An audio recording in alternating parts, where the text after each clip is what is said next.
సముద్రపు తీర ప్రాంతం ఆనుకొని ఉన్న ఉప్పుటేరు వల్ల పంట పొలాలకు నష్టం వాటిల్లుతున్న దీర్ఘకాలిక సమస్యపై రాజోలు జనసేన ఎమ్మెల్యే దేవవరప్రసాద్ ప్రత్యేక దృష్టి పెట్టారు.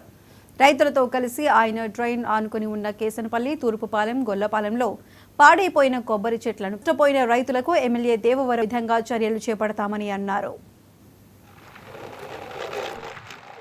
ఇది మనం నిలబడిన శంకరగుప్తం ట్రైను, అలాగే ఇలాగ గోగునమట్టం ట్రైను మధ్యలో ఉన్నాం. మనం కొబ్బరి చెట్లన్నీ కూడా తలలు విరిగి పడిపోయిన పరిస్థితి చూస్తూ ఉన్నాం. ఇక్కడ మొత్తం ఈ ప్రదేశం అంతా కూడా ఈ 8 గ్రామాలు కూడా కొబ్బరి చెట్లన్నీ కూడా నాశనం అయిపోయిన పరిస్థితి.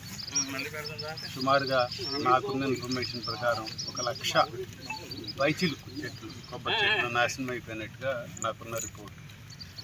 మనకున్న 30,000 ఎకరాల కొబ్బరి ఈరోజు 1,00,000 చెట్లు పోయినాయి అంటే అది చాలా విపరీతమైన నష్టం మనకు జరిగినట్టు.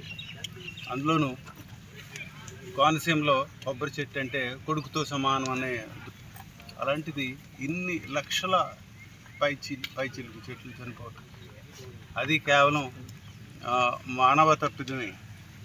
ట్రైన్ ఏదైతే ఉందో గోగునమట్టం ట్రైన్ అని దాన్ని పూర్తిగా చెరువులతో నింపేసి దాంట్లోకి పోవలసిన ఈ పోటు నీరు ఏదైతే ఉందో సముద్రపు నీరు పోకుండా ఈ ఎడమ ప్రక్కన ఉన్న, నేను సముద్రం వైపు అంటే ఈ వైనతీయ రివర్ వైపు నిలబడి ఉన్నాను. ఈస్టర్న్ సైడ్ లెఫ్ట్లో ఉండే శంకరగుప్తం ట్రైన్లోకి నీరు వెళ్ళిపోతుంది.